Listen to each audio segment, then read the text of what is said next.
ED यानी प्रवर्तन निदेशालय को लेकर सुप्रीम कोर्ट में गहमागहमी जारी है। अवैध रेत खनन मामले में तमिलनाडु सरकार पर ईडी की मदद न करने के आरोप हैं। इस मसले पर सुप्रीम कोर्ट ने सोमवार को तमिलनाडु सरकार से कहा कि राज्य मशीनरी को यह पता लगाने में प्रवर्तन निदेशालय ईडी की मदद करनी चाहिए कि क्या कोई अपराध हुआ है, क्योंकि इसमें कोई नुकसान नहीं है। वहीं तमिलनाडु सरकार ने सुप्रीम कोर्ट में कहा कि आखिर इस केस में ईडी किस हक से है। शीर्ष अदालत ने पिछले हफ्ते धनशोधन के एक मामले में ईडी की जांच के खिलाफ मद्रास उच्च न्यायालय में याचिका दायर करने को लेकर तमिलनाडु सरकार से सवाल किया था। केंद्रीय जांच एजेंसी ने कथित अवैध रेत खनन से संबंधित धनशोधन मामले की जांच के सिलसिले में वेल्लोर, तिरुचिरापल्ली, करूर, तंजावुर और अरियालूर के जिला कलेक्टर को तलब किया था।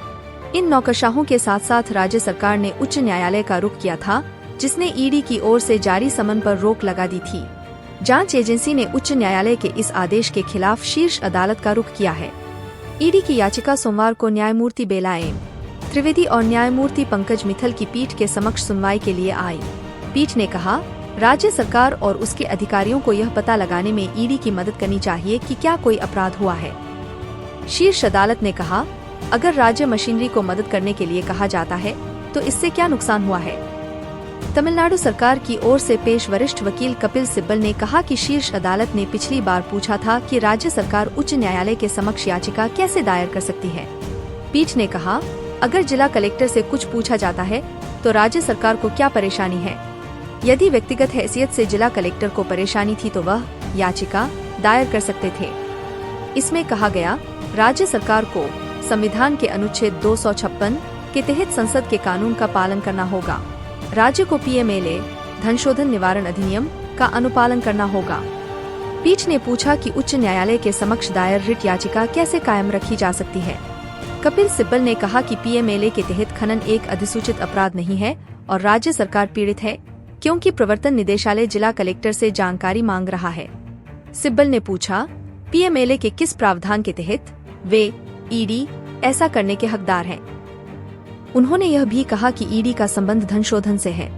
कपिल सिब्बल ने कहा, इस मामले में राज्य सरकार इसलिए एक रिट याचिका दायर कर रही है क्योंकि राज्य के प्राधिकारी को खनन पट्टों के संबंध में दस्तावेज पेश करने के लिए कहा गया है। उन्होंने कहा कि राज्य ईडी के उस सर्वव्यापी आदेश से व्यथित है जिसके तहत इसने जिला कलेक्टर से जानकारियां मांगी है। वरिष्ठ अधिवक्ता सिब्बल ने दलील दी कि ईडी की याचिका पर शीर्ष अदालत द्वारा राज्य सरकार को कोई औपचारिक नोटिस जारी नहीं किया गया था। ईडी की ओर से पेश अतिरिक्त सॉलिसिटर जनरल एसवी राजू ने पीठ को बताया कि शीर्ष अदालत के नियमों के तहत कैविएट दायर करने वाले को औपचारिक नोटिस देने की कोई आवश्यकता नहीं होती है। राजू ने कहा कि मामला केवल खनन के अपराध से संबंधित नहीं है, क्योंकि इसमें भारतीय दंड संहिता आईपीसी के तहत आपराधिक साजिश और धोखाधड़ी के अपराध भी शामिल हैं। राजू ने कहा, हम धारा 120B आपराधिक साजिश पहलू की भी जांच कर रहे हैं। राज्य सरकार का रवैया देखें, ऐसा प्रतीत होता है कि राज्य सरकार आरोपियों को बचाने की कोशिश कर रही है। राज्य सरकार इसे लेकर क्यों उतावली है। पीठ को अवगत कराया गया कि मामले में एक प्रतिवादी द्वारा एक हल्फनामा दायर किया गया है।